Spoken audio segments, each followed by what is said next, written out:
dongeng, dan legenda. Asal-usul nama Cilacap memiliki asal-usul yang beragam, dan dua versi utama dari asal mula nama ini mencerminkan pengaruh budaya yang berbeda serta perkembangan sejarah di wilayah tersebut. Versi pertama, pengaruh bahasa Sunda dan Jawa. Menurut versi pertama, nama Cilacap berasal dari gabungan kata dalam bahasa Sunda dan Jawa. Dalam bahasa Sunda, kata ci berarti air, sedangkan dalam bahasa Jawa, kata lacap atau tlacap memiliki beberapa arti. Salah satunya adalah tanah yang menjorok ke laut atau cacap, yang artinya mencebur di air.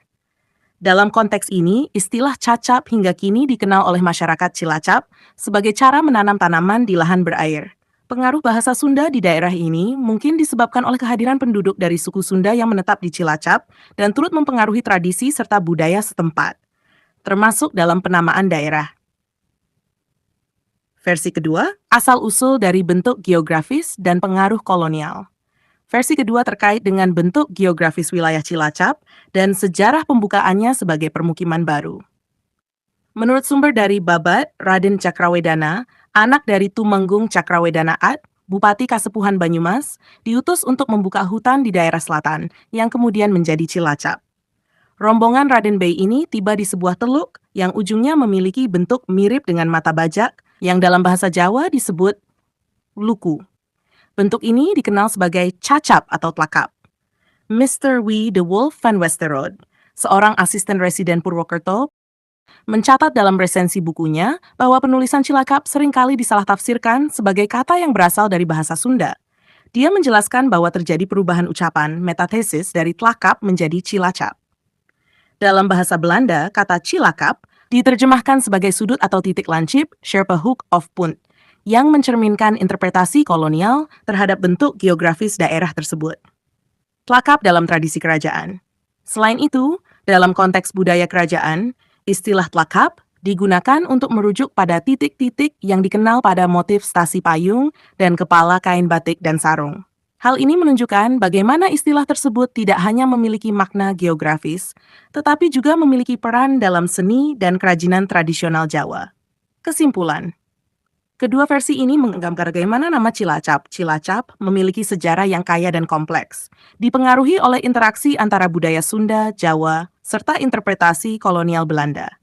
Setiap versi memberikan wawasan yang berbeda tentang bagaimana wilayah ini mendapatkan namanya dan pentingnya pengaruh budaya serta sejarah dalam pembentukan identitas daerah tersebut.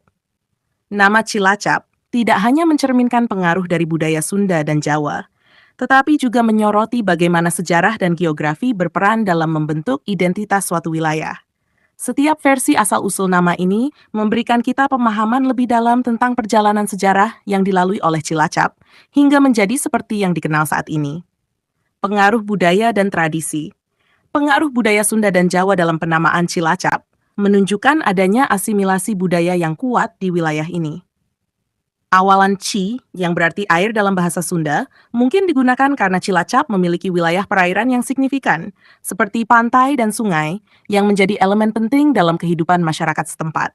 Dalam budaya Sunda, banyak nama tempat yang dimulai dengan ci, yang seringkali terkait dengan keberadaan sumber air atau sungai, seperti Cirebon, Cianjur, dan Ciamis.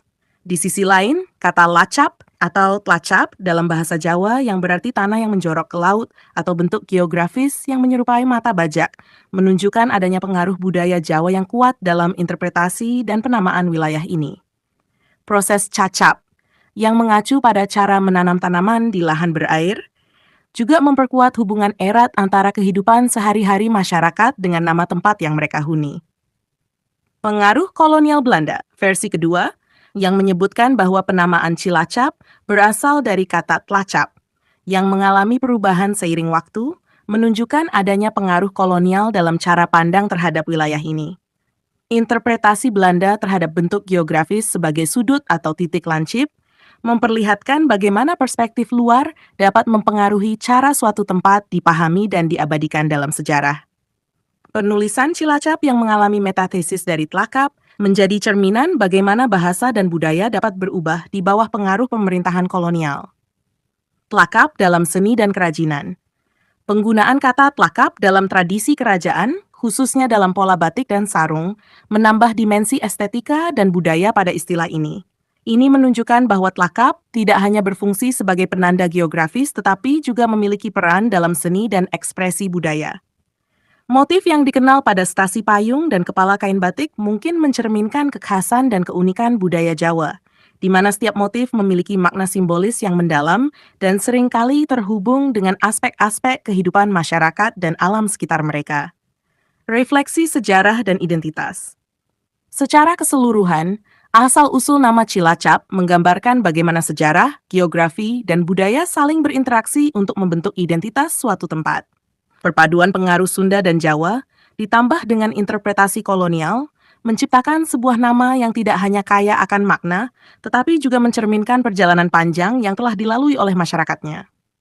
Nama Cilacap menjadi saksi bisu dari percampuran budaya, perubahan sejarah, dan adaptasi terhadap kondisi geografis yang ada, sehingga tetap relevan dan bermakna bagi masyarakat setempat hingga saat ini. Cilacap, dengan segala kekayaan sejarah dan budayanya, merupakan contoh bagaimana sebuah nama dapat menjadi cermin dari kompleksitas fungsi manusia, alam, dan waktu. Ini adalah bukti bahwa sebuah nama bukan hanya sekadar identitas, tetapi juga cerita yang hidup dan terus berkembang.